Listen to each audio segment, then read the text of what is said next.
Left jab, uppercut, leave you laid out on the floor. Try to duck and roll, hit and miss, now you counting stars. Should've practiced more, should've hit the mask, get out there more. Claim that you're the best, you gotta show me, son. Actions over words, baby boy, is you real or what? Talking way too much, world come back. Sports, talking way too much, world come back. Sports, talking way too much, world come back. Sports, sports, sports, sports.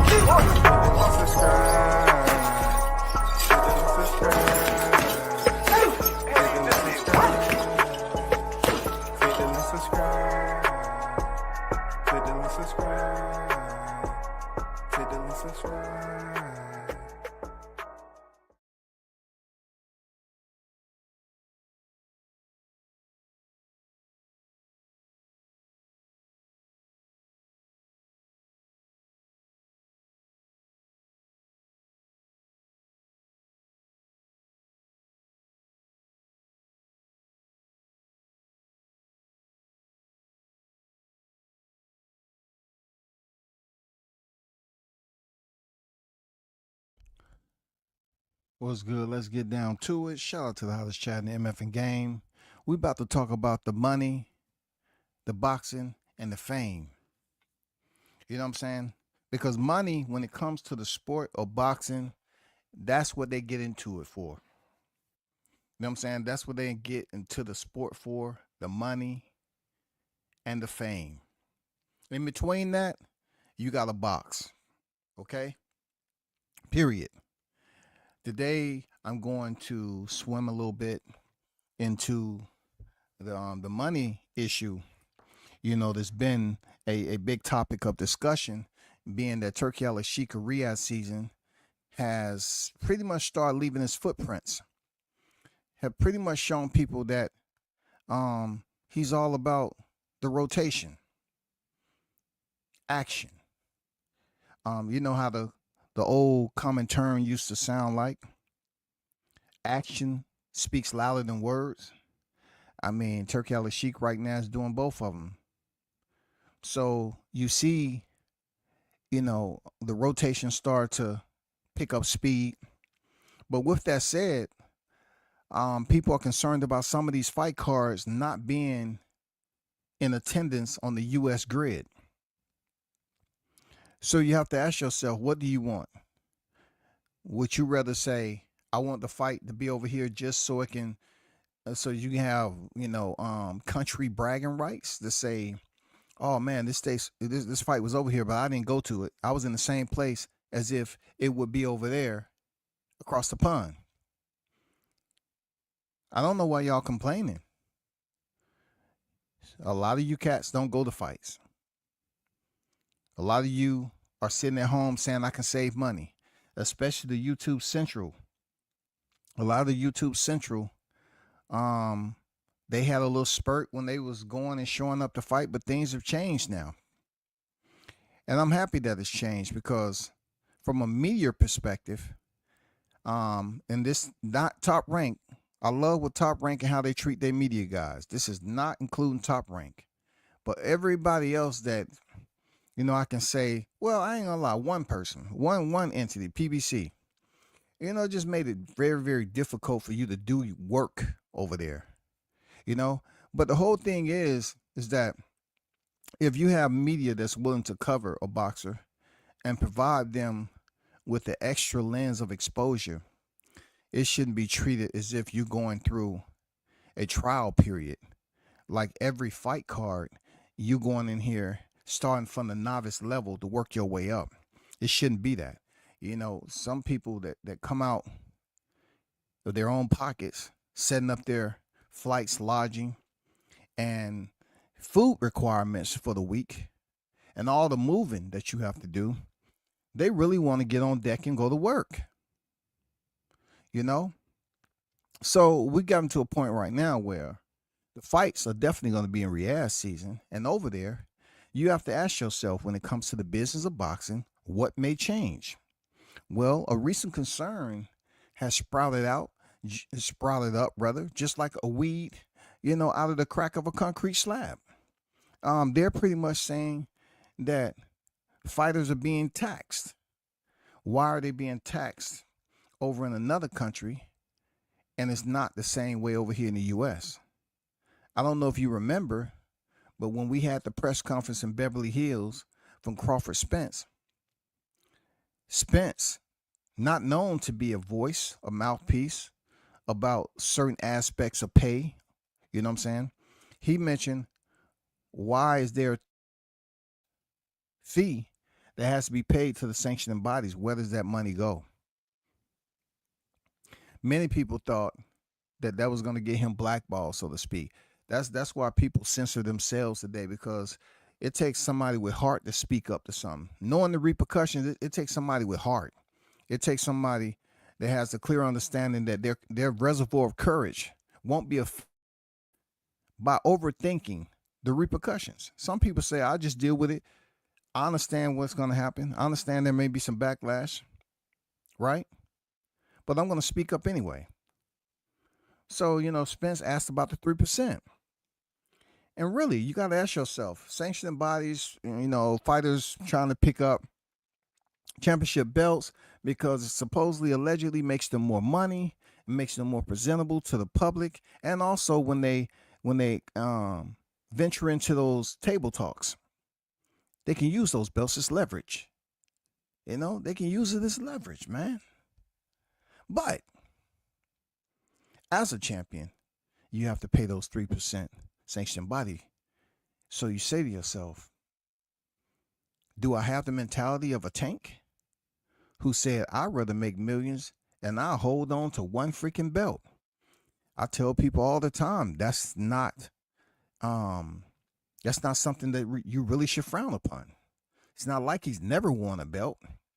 But for a fighter to understand that the money is worth more than the strap that's around your waist. I would rather have a wallet in my pocket that I can connect to my bank account due to any type of CC that I have in my possession, a credit card, and that debit card or whatever it is, and I can basically know that the money that I've earned as a fighter is more valuable than the belt that I wear on my shoulder or my waist. Now, we get into a point of trying to figure out how this whole process is going to work with the fight calendar in 2025. But also, that's the surface level. What are these fighters going through that we've known that's been out there? Well, one of the concerns is the BBOC. The British Boxing Board of Control. Now that you have Frank Warren working with, the Sheik, and you have your individuals that like and dislike these promoters, he's no different. But I want to take you on a little stroll, of course, because education is key, and take you to an article of Boxing Scene that I thought that was very educational. Now, you rarely see WCS go in about the money aspect of it. Every now and then over the about a year and a half, I've been dabbling in this shit. But I really don't like talking about certain situations when involved what a fighter shouldn't get paid. Never that. But when it comes to a fighter and why and what they are having to pay, then yeah, that piques my interest. It says U.S. reps cry foul over UK commission tax. This is by Lance Pugmire. You know who he is. He's been around for quite some time. Just bear with me. This is one of those educational moments when there's a lot of changes and mix up. A lot of shimmers is going on in boxing, but you have to think about the fighters themselves that's signing the contracts. What numbers are they bringing home? Who do they have to pay out? We just went through a process with Jaron Ennis and Norman Jr. And there was a lot of people that saying that Norman Jr. ducked, he was getting paid 17 times, this, that, and the other. Unfortunately, a lot of humans If you had 10 humans in front of you, right? And regardless of where they from, if you started the conversation off, there's something that was an interesting topic, but required them to make a decision on which direction they wanted to go.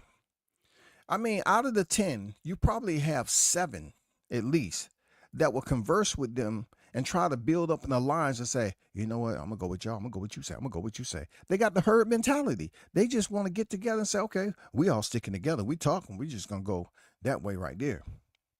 Instead of each of them making their own individual decision, they want to speak amongst each other. It's a herd mentality. You know what I'm saying? So let's take a look at a concern that is going on about fighters who's feeling some type of way, managers who are reading these contracts over and finding out there is print in there that requires them to pay a commission tax. And that commission tax is a Queensberry Promotions commission tax, okay? Bear with me, okay?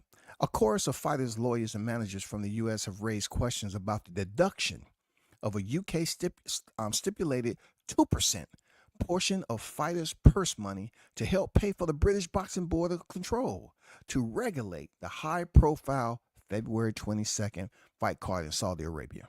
Now, wouldn't you know, WCS has put this fight card up there, and on the surface, I have pretty much lined it in neon, showing my appreciation.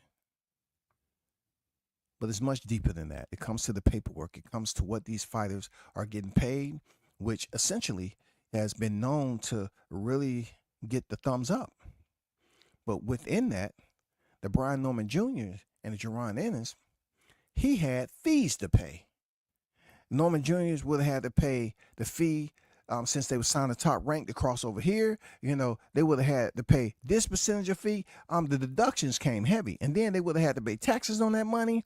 And they would have had to pay this. So really, the fight fans clearly, with the herd mentality, is going to run with he getting paid 17 times more instead of understanding situations like this, about those certain deductions that he had to remove from that fight. How you put it? The fight proposal, the purse proposal that they gave him, and where all that money was going, and then what he would be left with. Moving on. We're right here. Right here. Objecting to Queensberry Promotions commission tax, which isn't a part of boxing business in the U.S. What do you all think about that? Agents have won back concessions in some cases, even as Warren adamantly defends his stance and the board's long-standing business practices. The British Boxing Board of Control is a private entity that is not supported by public funds. Unlike many athletic commissions and boxing control boards around the world, including the state commissions in the United States. Queensberry Promotions said in a prepared statement emailed to Boxing Scene. Once again, the British Boxing Board of Control is a private entity, y'all, that is not supported by public funds. Unlike many athletic commissions and boxing control boards around the world, including the state commissions in the United States, Queensberry Promotions said in a prepared statement email. And you're saying to yourself, why? Who benefits from it being a private entity? I would think Queensberry does, right? Truly, we're on the same sheet of music. Queensberry benefits from it being a private entity, right or wrong. Shout out to everybody in the chat. I see you. What's good? What's good? Let's keep it moving. The BBBOC is funded by levies imposed on its license holders, including all boxers who fight under its jurisdiction. All boxers who fight under its jurisdiction. Wow. It's a private entity. So if you fight under their jurisdiction, you have to pay them. So it gets a little different, right? You remember when Norman Sr. Was over there on KO panel when I guess him and Dickhead wanted to go over there and act like they knew everything about the boxing, and they were stumped when it came to how much Norman Sr. said he wasn't paying the promotion, right?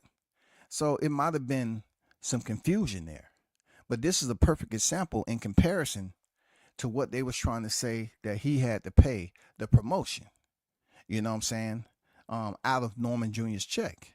This right here is a private entity that the U.S. doesn't bleed over into the USA boxing jurisdiction when fights are being put on by these commissions over here. That don't carry over. But I will say this: being in the military, going in country to combat, when we go over there, where we left, we was paying taxes, right? That money that we're receiving by the federal government is still coming to our pay from us being citizens, U.S. vets. But when we go in country, our pay that we're receiving from the same federal entity is non-taxable. It's people that became millionaires that was over there working as contractors. It's individuals that was deploying because their money wasn't taxed. So when I look at this right here, this is quite different because you're taking fighters that's under your jurisdiction and you're charging them an extra fee. This fee has nothing to do with the sanctioning bodies. Already you scratching your head. Ugh, that's a lot. It doesn't have anything to do with the sanctioning body. And we're going to get into the percentage. It goes on to say the basis for these levies is enumerated clearly in its rules and regulations, and promoters bear responsibility for complying at all times with the same. The basis of these levies is enumerated clearly in its rules and regulations, and the promoters bears responsibility for complying at all times with the same. So rules are different. Among those who were due to be taxed are former light heavyweight champion Dmitry Bivol, ex-junior middleweight title holder Israel Madrimov, middleweight belt holder Carlos Adames, and interim junior middleweight titleist Virgil Ortiz. After Queensberry gathered signed contracts for other fighters to pay the commission tax in prior Saudi Arabia-based shows regulated by the BBOC, the promotion was met with more defiance this time around and has waived or reduced some of the fighters' pay levies that complement the promoter's own commission fees to the BBOC. So these individuals who was basically revising or reviewing these contractual documents found out that there were fees that they knew about before they went over there. Now that it's a private entity, how do they take legal action? How do they reject these type of fees? If they reject these type of fees, are they still able to split the ropes and go in there and contend? You know what I'm saying? Because this is a private entity under the canopy of Queensberry Promotion. It goes on to say, powerful East Coast-based boxing attorney Pat English, all right? You probably remember him. He's the one that's Devin Haney's attorney for that so-called lawsuit that has since been paused, who represents Bivol and Madrimov, told Boxing Scene that when he learned of the fighter levy, he had choice words for a Queensberry representative. Check this out. It could slip by very easily. It didn't slip by me, English told Boxing Scene. We look at the commission as a governmental entity in the U.S. Over there, they're not. And he's correct. They're a private entity. So pretty much, who are they answering to? Who is basically making the rules? You know what I'm saying? How dare they attempt to say, yeah, we're a private entity, one of Queensberry Promotion. So we're going to act like your contract and whatever you got going on over there is separate than what we have over here.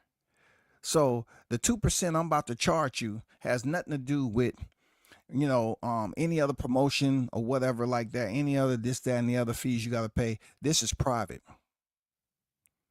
This is what we're doing from a private entity. And pretty much when it's private and you're talking about the jurisdiction, right? You got to ask yourself, who holds Queensberry accountable if they have fighters that are signed under their charge? Like they said, the Bivol Madrimov. That's crazy. It says a 2% levy by the non-taxing authority, BBBOC, is treated as an expense, y'all. That means these fighters have to pay an expense. An expense, not a tax. When fighters file taxes in the U.S., meaning the fighter will only be eligible for a fraction of a tax return on the money, not a full refund. Once again, a 2% levy by the non-taxing authority, BBBOC, is treated as an expense. Say it ain't so.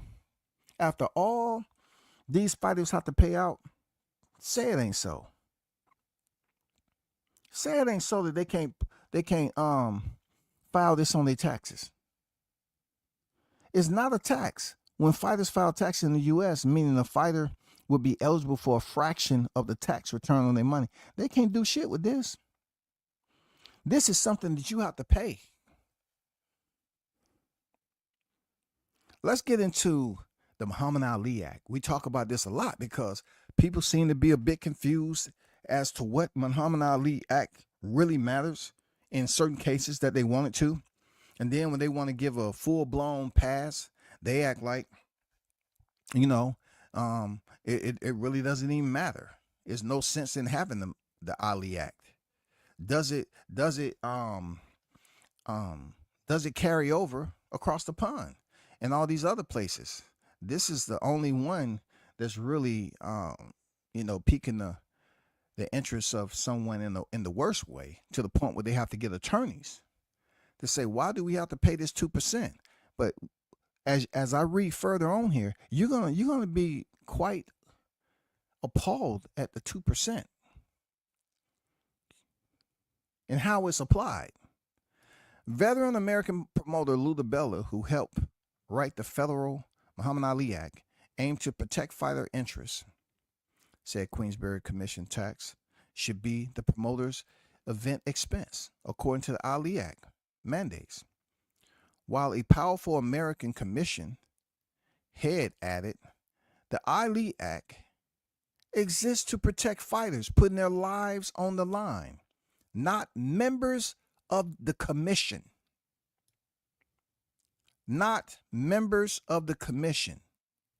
Knowing that such a commission tax doesn't exist in the U.S. Another American agent said he originally missed the proposed deduction when first reviewing his fighter's contractual form and was stunned on his double take to notice the tax was inserted without any special alert. Right here. It was inserted in the language without any alert, y'all.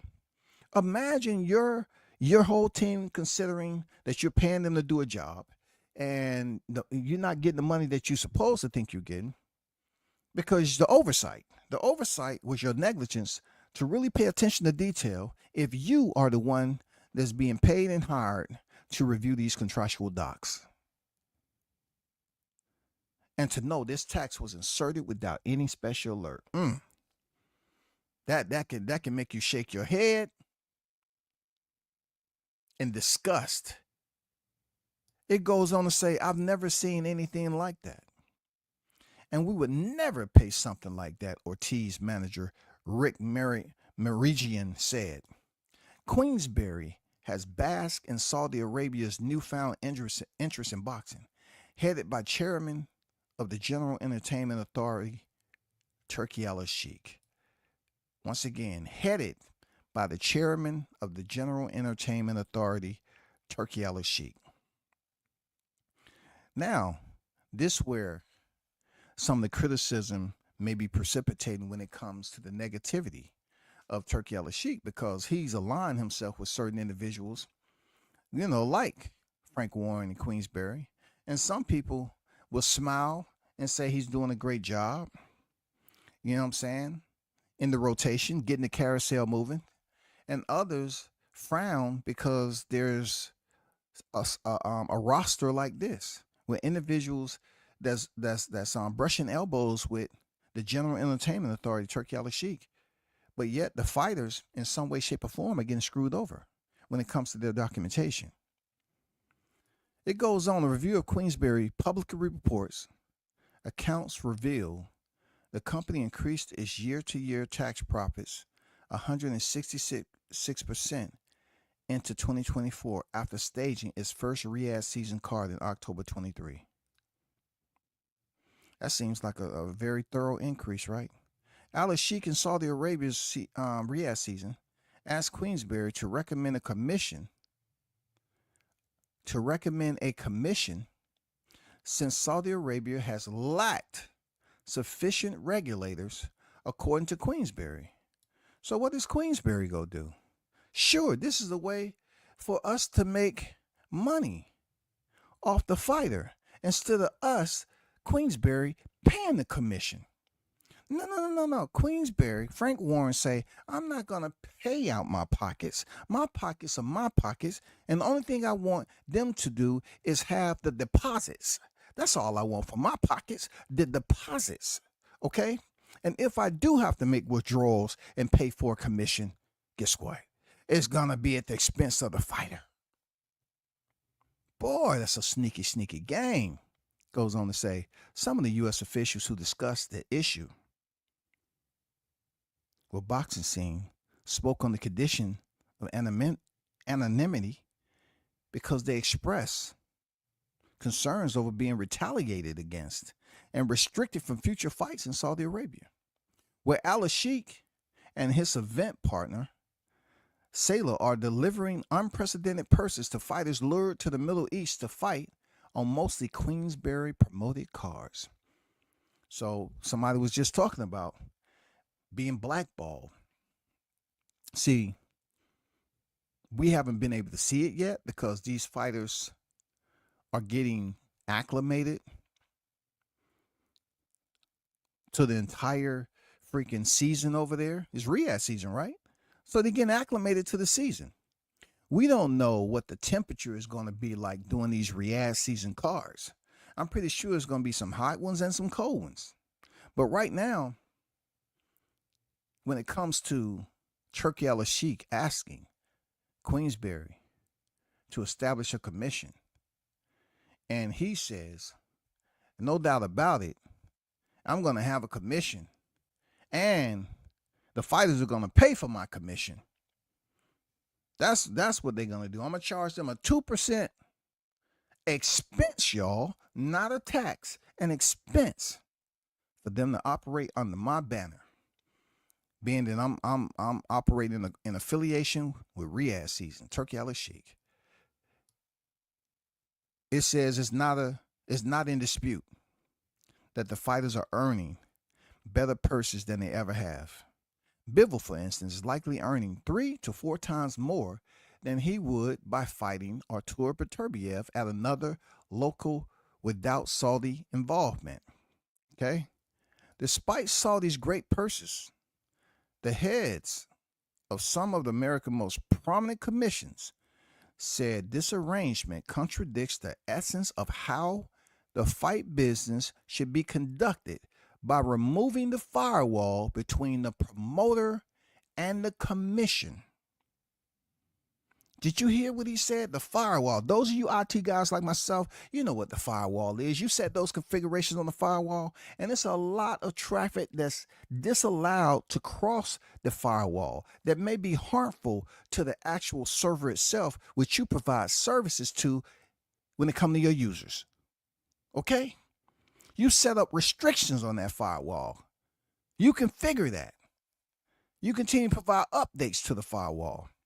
In this case, I like how they worded it.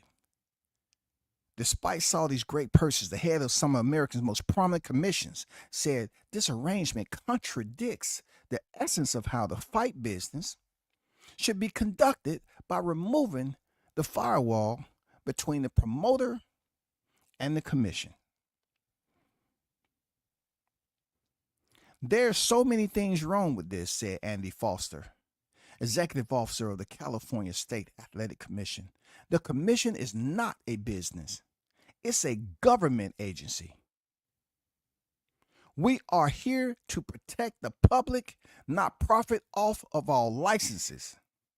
Once again, the commission is not a business. It's a government agency. Once again, Queensberry is saying they're charging an expense and not a tax. The commission is not a business, it's a government agency. We are here to protect the public, not profit off of all licenses. Is this kind of interesting or what when it comes to these guys going over there, and you're going to see, different little weeds start to sprout up. You're going to see as fight cards continue to go on, to hit the schedule and stuff like that.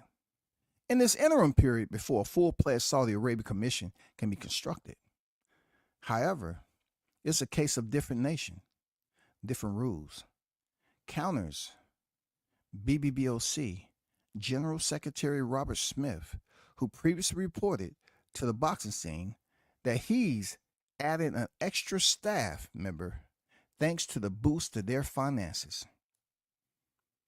They've added an extra staff member due to the BBOC profiting off those cards over there in Saudi Arabia. It must be nice. I know the margins look real good. The spike, unbelievable.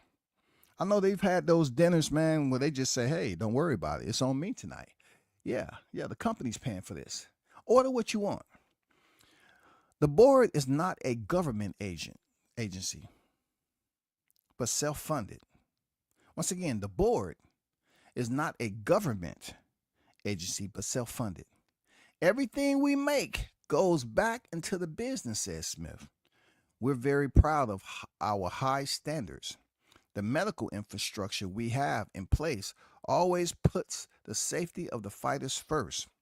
We can't do any of it without charging for it. However, I know it's an international sport, but this would never fly in the U.S., said an American promoter. It would never fly in the U.S. Never. Could you imagine them trying to do this over in the U.S.? It would never take flight. In an email to Boxing Scene last week, Smith cited confidential provisions for declining to reveal what the BBOC will collect in February 2022 commission tax from the fighters. This is where it gets interesting, y'all. Look at the examples. Okay, look at the examples.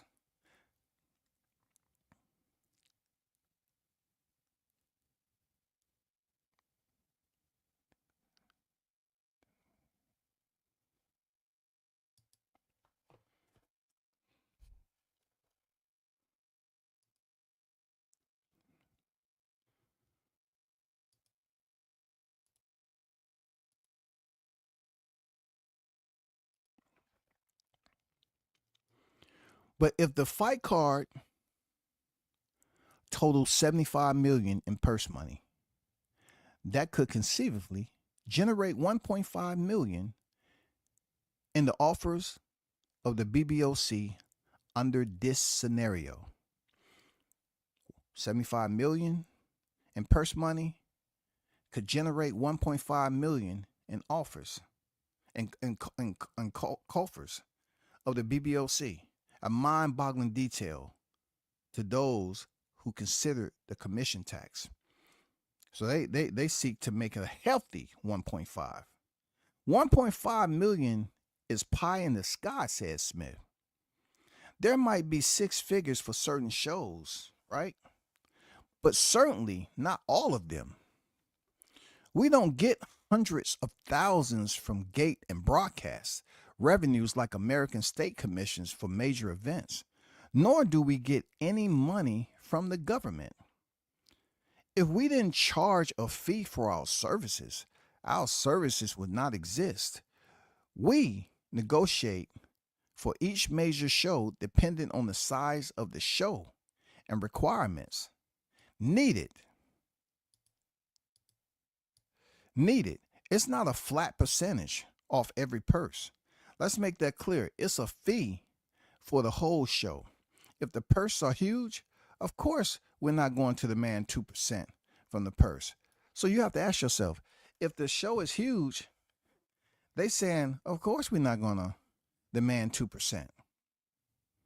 So common sense will tell me if it's huge, they will say, okay, averaging this out based off what we've had to do with other shows, we have an average. We have margins, or whatever you want to call them. The language is. That 2% may change to 3%. You know what I'm saying? As a private entity, where's the guidelines? Where are the boundaries for this percentage for the expense? I don't know. I can't tell you. California, America's boxing state. Hold on for a second.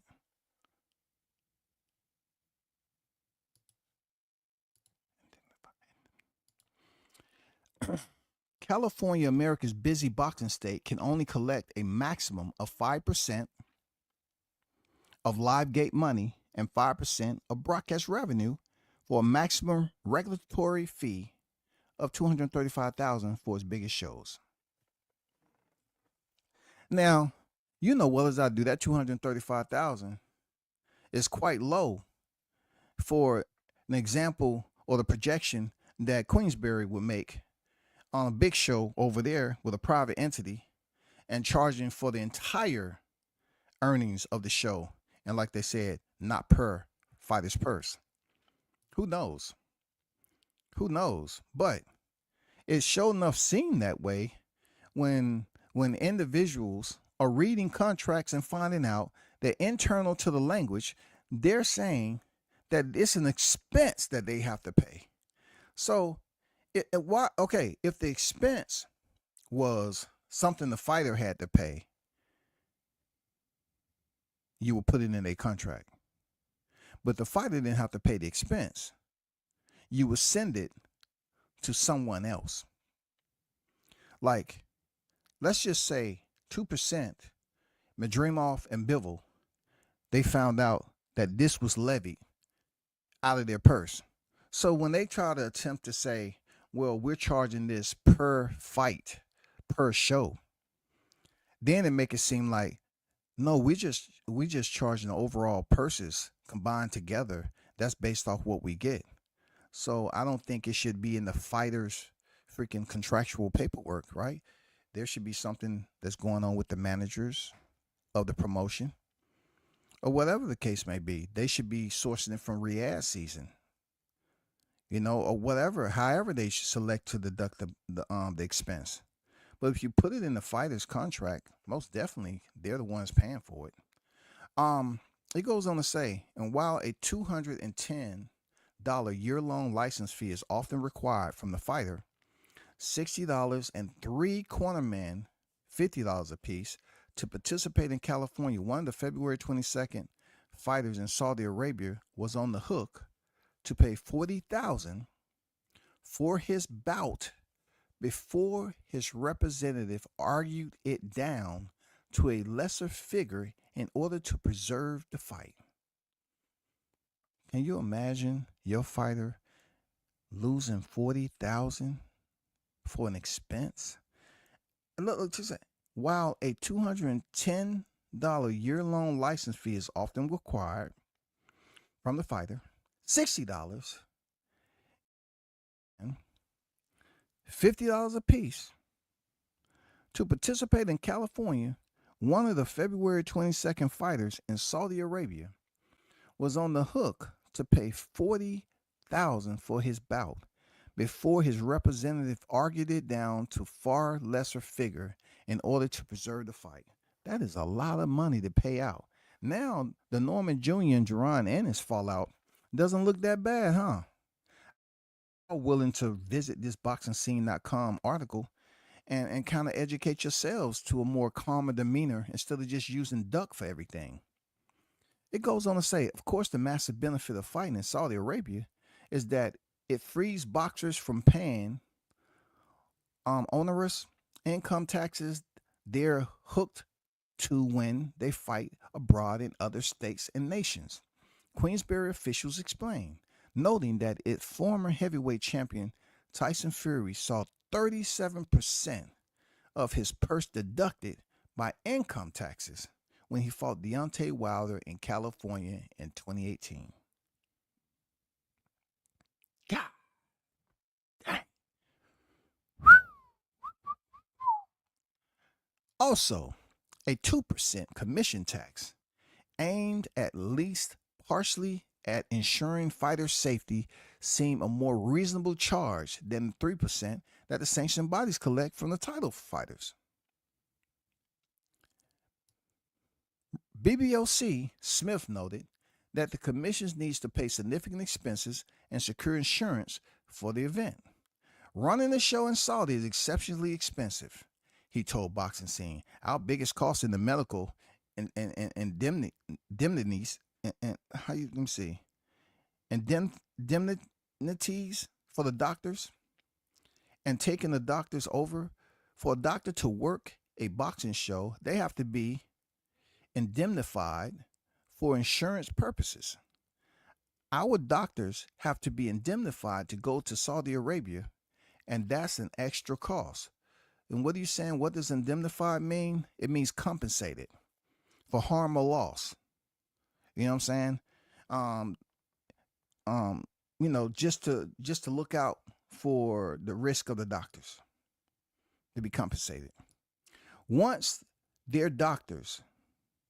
there, doctors will carry out medicals and testing as well as their duties on fight night. That expense, said Smith, they have no experienced doctors over there, so our doctors are teaching their doctors. That is another cost. Do y'all think that's right?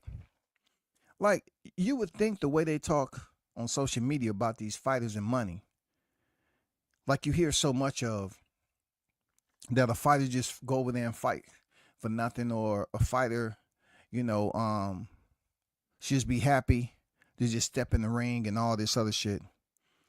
This is what we don't. More times than none, we're not privy to this information, nor are we present when they reading through these contracts and seeing, the numbers and all the deductions and what the fighter's actual take-home pay is going to be. We're not there, bro. We're not there, but we can get on here and talk about what a fighter don't rate and don't deserve and what they shouldn't get paid. The BBOC undisclosed fee for February 22nd is solidly in multiple of six figures, according to an official familiar with the arrangement. Okay? The undisclosed fee for February 22nd is solidly in multiples of six figures. That's far more expensive than the flat fee charged by the Mohegan Sun Connecticut Commission when it oversaw Golden Boy Promotions' Latino Night card in Saudi Arabia in November. If you start taking money like that, that's a big difference between BBOC and the U.S. commissions, California's Foster said. And yes, the money fighters earn in Saudi Arabia is better over there, but let's say there was one fight with $25 million in purses. That's $500,000 in fees. Holy smokes. Could you imagine making $10 million and way in the six figures in fees. Isn't that what Norman Jr. was talking about with Ennis? Why people was just up here talking about take the fight, take the fight, take the fight. Once again, it's not a tax over here in the BBOC.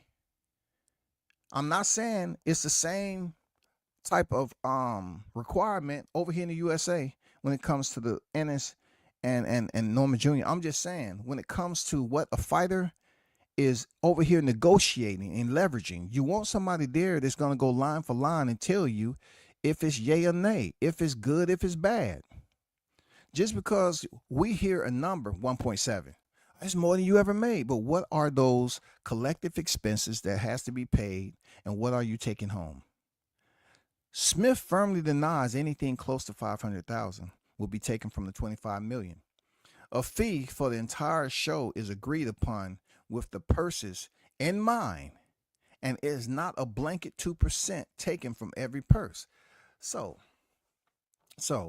how do you make your money per se if it's not a blanket for every purse? I'm just going through what I heard early in the article. They say they read through the contract and they saw the expense. But yet, if you're saying that it's not a blanketed 2% taken from every purse, so where are you pulling that fee from?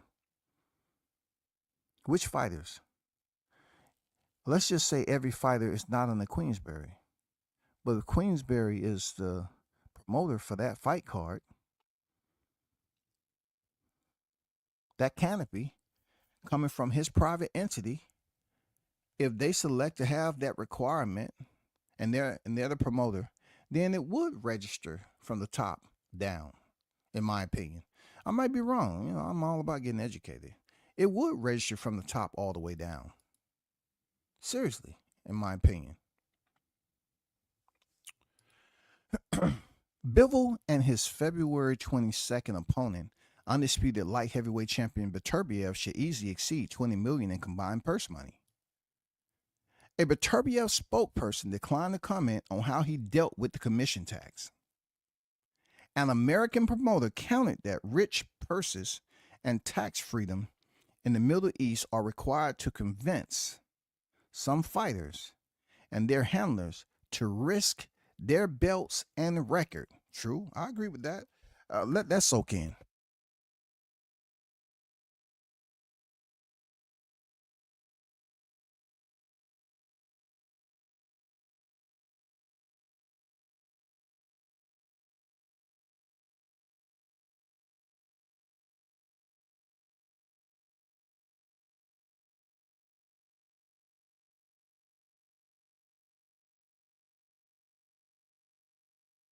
Let that soak in.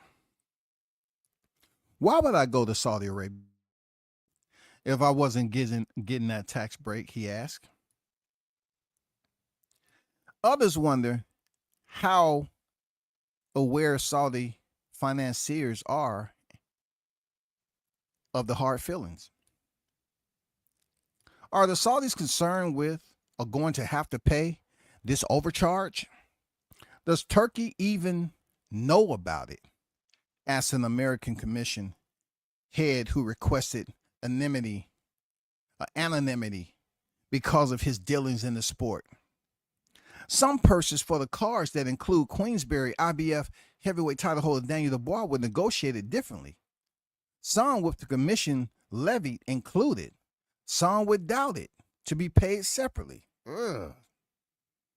The BBOC is within its rights to reduce the quantum of the levy it takes based on the various factors upon petition by the boxer or promoter. Queensberry wrote in a statement, similarly, promoters may take on responsibility for payment of the levy as part of the normal commercial negotiations for any bout. So if they have that option to assume responsibility for payment, why doesn't it resonate throughout the fight card? These fighters are, first of all, intrigued. Their attraction to go over there is they know they're getting money and it's guaranteed money. It's good. It's more than they ever made.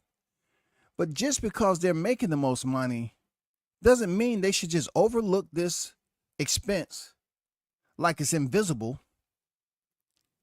And that's money they could be having to save and use for a rainy day. I mean, those numbers add up when you start counting 1, 2, 3, 4, 5, and you start counting everybody on and then you factor in their purse and you factor in the ones that really didn't see it in their contract and the ones that did. So you have the option on whether you want to alter the normal format of Queensberry and how that expense is paid out. You can actually take responsibility and do it yourself. But like you said, it's all about who the fighter is. It's all about the purse numbers, I assume. Pretty interesting. It says the American Smith argues are failing. The Americans, Smith argues, are failing to comprehend this is business as usual in England. There's a tournament tax that has to be paid, Smith said. We have an agreement with the promoter for a fee in Great Britain. Every boxer who earns over a certain amount has to pay a tax. That's always been the case. That's not new. So we all know every fighter that earns over a certain amount here in the U.S. have to pay taxes on that. Okay? We know that. But we know also in this topic is that entity that we're talking about with Queensberry is an expense. It's an expense. We know about taxes. We agree a fee for the whole show and they allocate that to themselves to recoup. This has been going on for years. Part of our rules and regulation is a fee with regard to purses.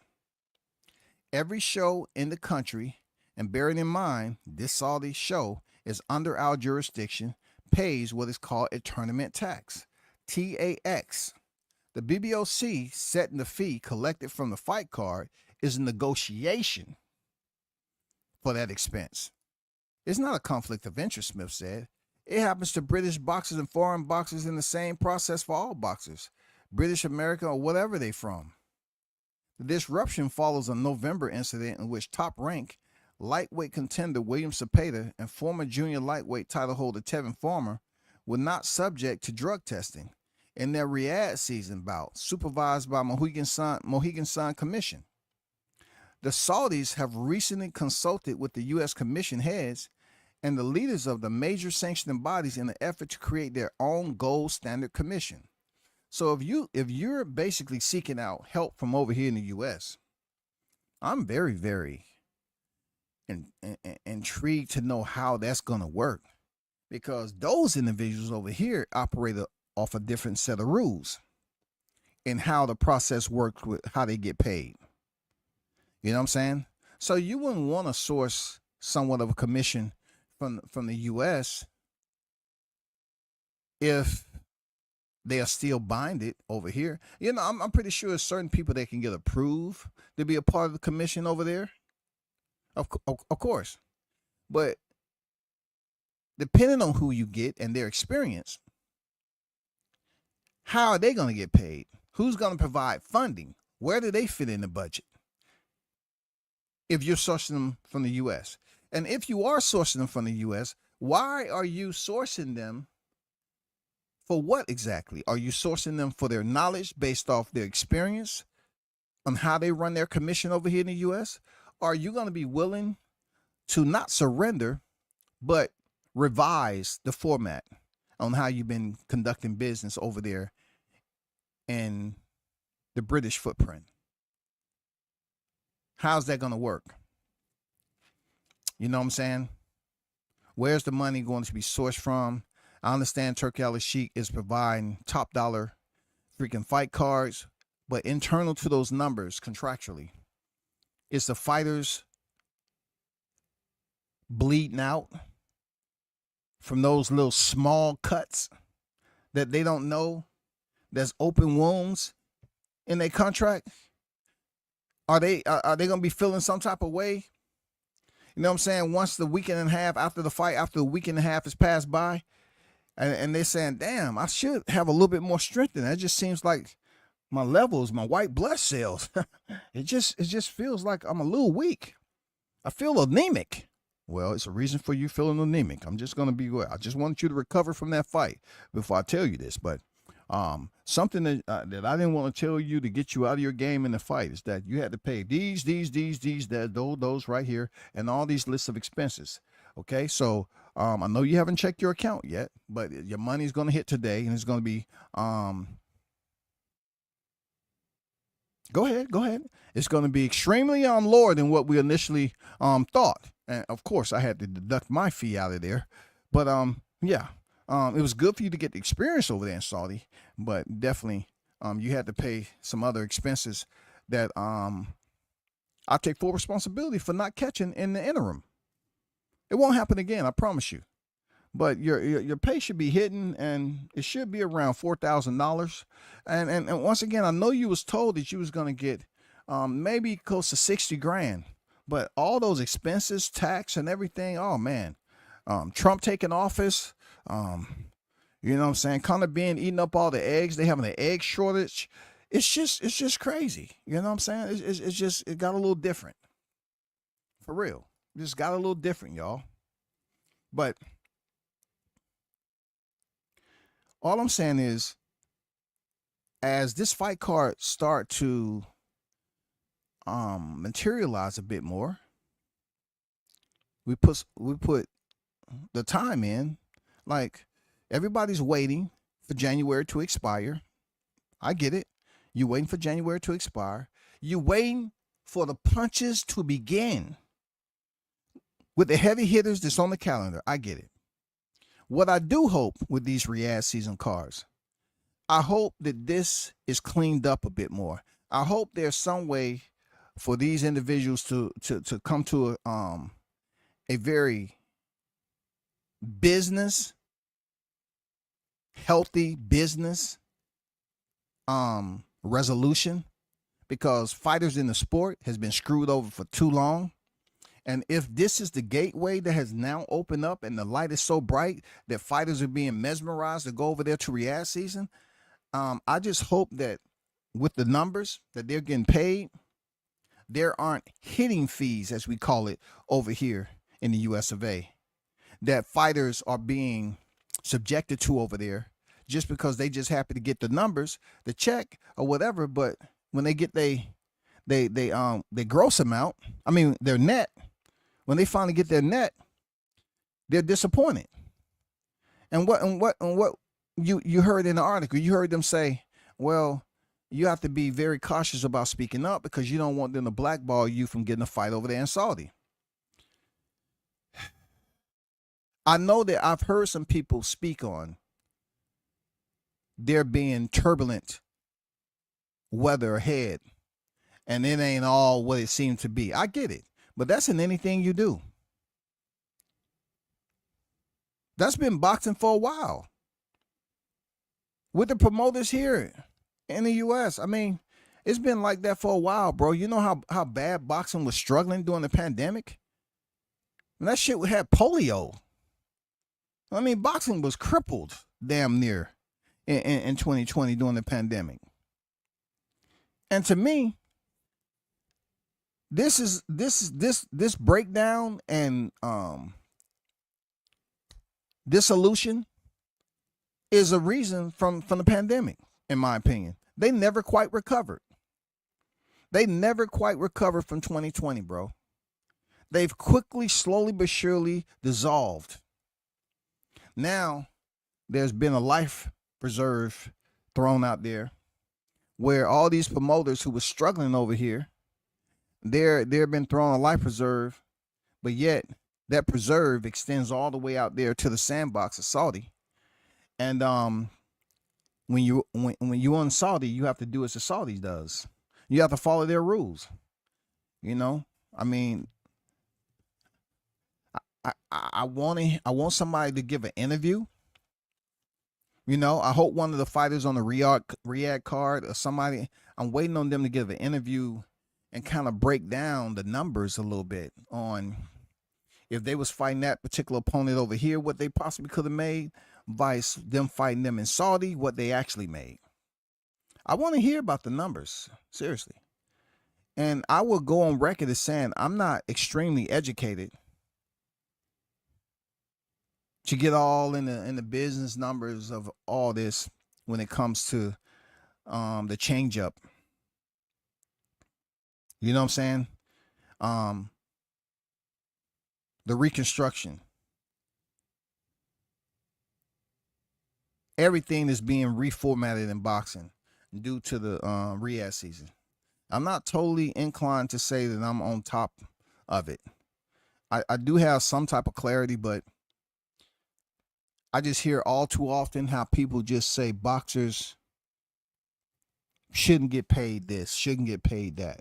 But boxers get screwed over all the time, especially if they are trying to cut corners and they're not willing to hire an attorney who requires a retainer to make sure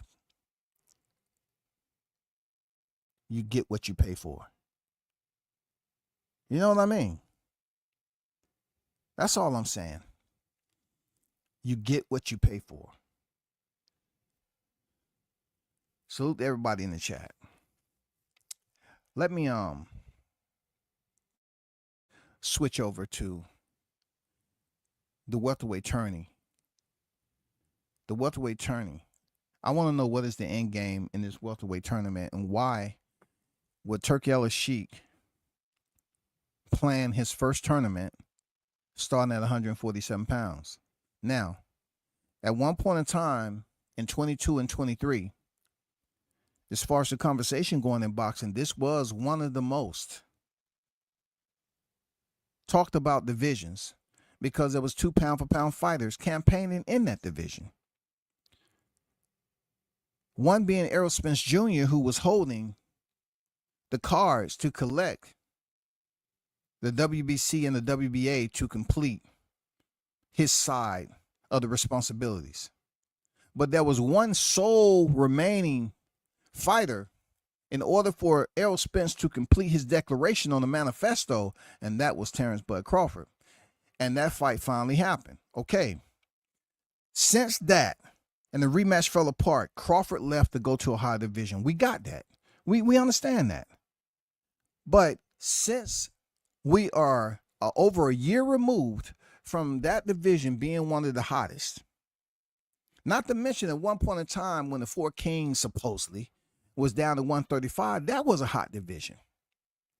But let's balance out 135 and 147. 147 has been like Saturday morning and people waiting on the Jehovah's Witness to come knock on their door and get it over with so they can stand there quiet as hell until they leave. Negotiations, the failed negotiations, the 4 champions that there, it just really haven't been no attraction. You know what I'm saying? It just really hasn't been able to reciprocate yet what was there when Spence and Crawford was there. So when I hear about Turkey starting a little tournament and he's bringing up the 140 pound divisions, ultimately what he's doing is he's bringing up only one champion, one seated champion from 140 pounds right now. The other 3 champions is Hitchens, El Rayo, and Puello. He's suggesting to bring up one champion from 140 pounds to the 147. Devin Haney's in recess. I get it. But he's fought Ryan Garcia at a whatever weight. He came over. He's been out. But he's bringing him up. I'm talking about Devin's a champion in recess. Ryan Garcia is suspended, and we all know why. But he was at 140. Or a little bit above the weight, catch weight, whatever you want to call it. Turki Al-Sheikh is bringing them up to 147 pound division. Or whatever weight they're getting. But they're going to be somehow, some way attached to the welterweight division. I wonder why. I wonder why. I would have liked to see unification bouts go just the way it did with Spence and Crawford from individual fighters who are currently seated in that division. You have plenty that can make it pop at 147. I mean, come on. It was only two. Yordenis Ugas, he was able to get the belt, cool, but come on now. Sean Porter was able to beat Danny Garcia for the vacant W. Okay, cool. But where are the Danny Garcias and the Ugases when we're talking about Jaron Ennis making a run? I don't get how this is all fair when it comes to someone who is already campaigning at that division. Yeah, granted, he's about to fight Stantionis. But why isn't he going just like Spence? When Spence fought Sean Porter, he didn't just fight Danny Garcia because he had to. He just had that fight because he was been out the ring for a while and he was on his way back. So once he beat DSG, he went immediately to Yordenis Ugas. This is not the same layout here. I'm wondering if Ennis beats Stantionis, why is he going to fight Teofimo Lopez? For the life of me, I don't know why Teofimo Lopez is not fighting the WBO champion. Somebody explain that to me. Why isn't Teo fighting Norman Jr.? I mean, goddamn, why? Why isn't he fighting Norman Jr., bro? Isn't Teo the lineal? He said he was a two-time undisputed. Why isn't Teo for Turkey Al-Sheikh? Why can't you make the Brian Norman fight for Teofimo Lopez? Let them bang it out. And then, after Jaron Ennis finished with freaking Stantionis, now what do we have? We have 2 fights left over for Ennis. You fight Teofimo or Norman Jr. And then you fight, because that's a reigning seeded champion, right? You fight either one of those guys because they're champions, and then you fight Barrios. The reason why I'm asking this is because right now Crawford and so many other people are moving up. You hear Mikey Garcia up here, the same guy who said he sees something, found out he had acute cataracts just like Spence, didn't see a motherfucking thing. I'm saying, if you're moving up to a division, I'm not saying he has to fight somebody first, because Crawford didn't fight nobody, prior to Jeff Horn.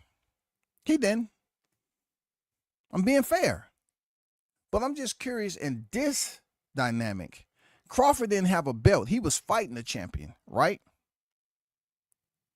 So why is Teo not fighting a champion that's in his sanctioning body, the belt that he's holding?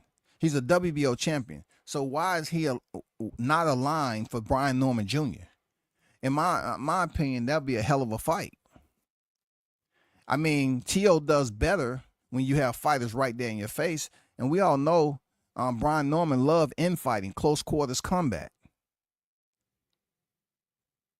That would be somebody that's not going to be hard to find for Teo. I think that fight will do hellified numbers. You will have Norman Teo and you will have Ennis Stantionis. I mean, hella numbers. That right there will ignite the blaze that's needed to start burning some small fires and get people tuned in to the smoke that is going on in the welterweight division.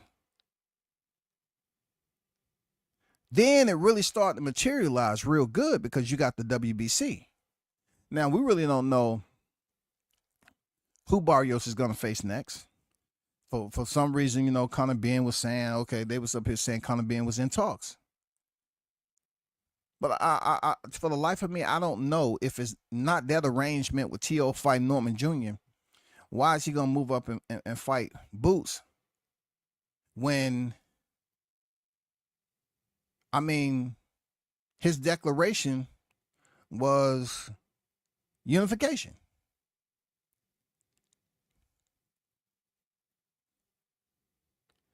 I would have rather said, hey, Teo, let's do a tournament down at 140. We have Hitchens as a new champion. We have Arroyo as a new champion. I'm just saying, Alberto Puello over there. We have all these new champions that's down at 140. That would have been good for a tournament. And then 35. Come on, man. It's too many. It's too many names at 135. It's too many freaking names to even talk about how exciting a 135 tournament would be. That way we can clear the congestion, all the doubt, all the speculation of the Keyshawn Davises, Raymond Morathia, Isaac Cruz, Floyd Schofield, Andy Cruz, Edwin De Los Santos, Shakur Stevenson, Gervonta Davis, Vasily Lomachenko. That's when you throw down the gauntlet for a tournament. William Cepeda. It's too many, y'all. But I'm not the one writing the checks. Even Frank Martin. Seriously, even Frank Martin. Even Frank Martin, bro. Frank Martin has 1 loss. Isaac Cruz has 2. You can't say it because Isaac Cruz sat up there and fought Tank. No, he lost to El Rayo too. So he has 2 losses. So when you talk about the value of the O, Turkey Al-Sheikh is saying he's trying to do away with that, right?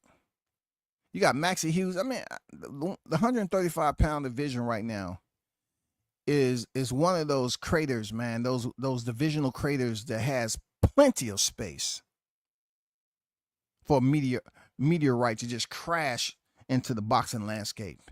It's too many names for a tournament. Oh my God, I know promotions and all that, but damn, it's some 135 really good for a damn tournament that's going to be absolute fireworks. 147, not so much, man. I mean, not so much, bro. Even if it was something like the Super 6, man, I still think 135 would definitely set that shit on fire. You got Tank, Keyshawn, Shakur Stevenson, Lomachenko, William Cepeda.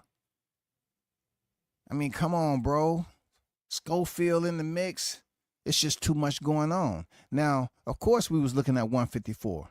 Right now, 154, man, is almost like you coming out of anesthesia, man. You groggy and shit. You're like, damn, it has so much potential. I was feeling good. I was a little, feeling a little happy and shit. But I don't know, that division right there, man, it has some incredible names to it. But you don't know what the hell's going on with it. For real.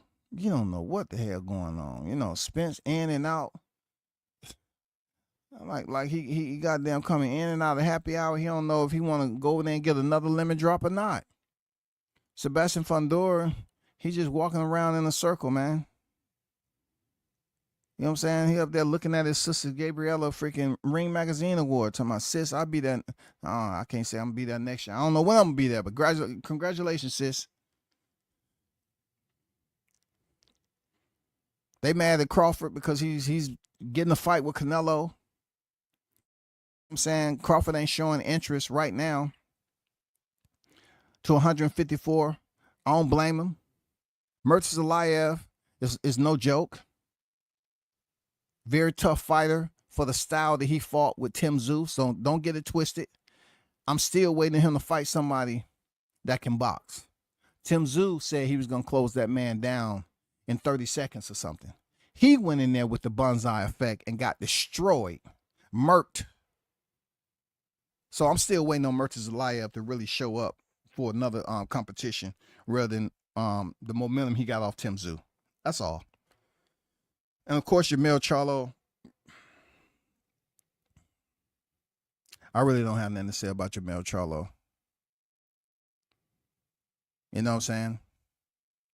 I just want to see him fight somebody, because the last time I heard him actually open his mouth, was, he was complaining and making all these excuses about how busy Crawford should be, and that he directed him to go take the fight with the tall, lanky motherfucker. But he wasn't willing to say he's willing to step in there and fight. but now he's the recessing champion. I mean, the champion in recess at the WBA sanctioned body. And when I say nobody, nobody,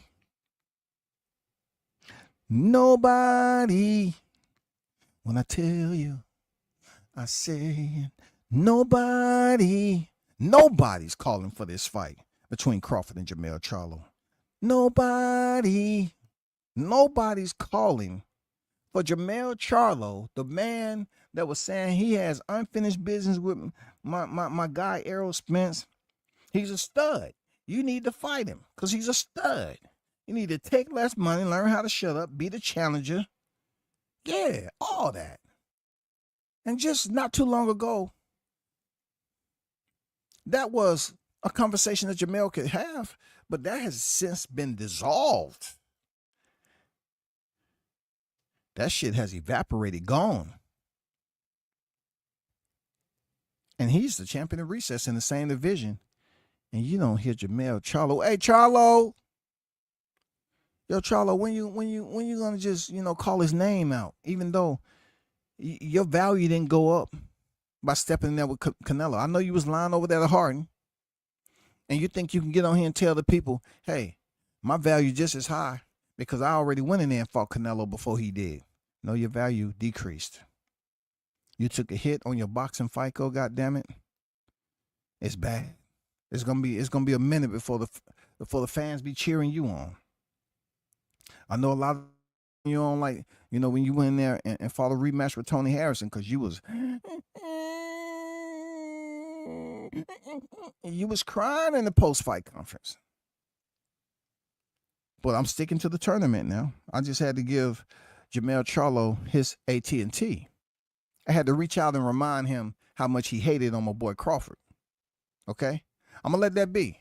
Turk Sheik, please, consider one of these other divisions later on in 26. In the first part of 26 in the first part, and get 135 on board or something like that. 140 on board.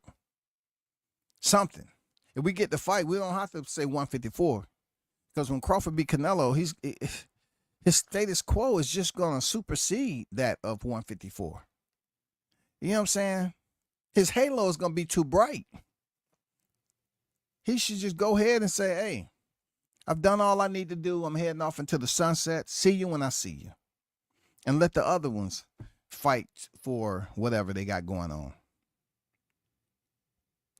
And then they'll open up 168 also. Because I'm going to tell you, Crawford's not going to be defending no titles against David Benavidez and all that shit at 168 once he beat. No. But people, hopefully you heard what you heard. It was somewhat educational, you know what I'm saying? Shout out to the hottest chat in the MF game. Appreciate y'all for pulling up as always. And until next time, man, I'm out. Peace.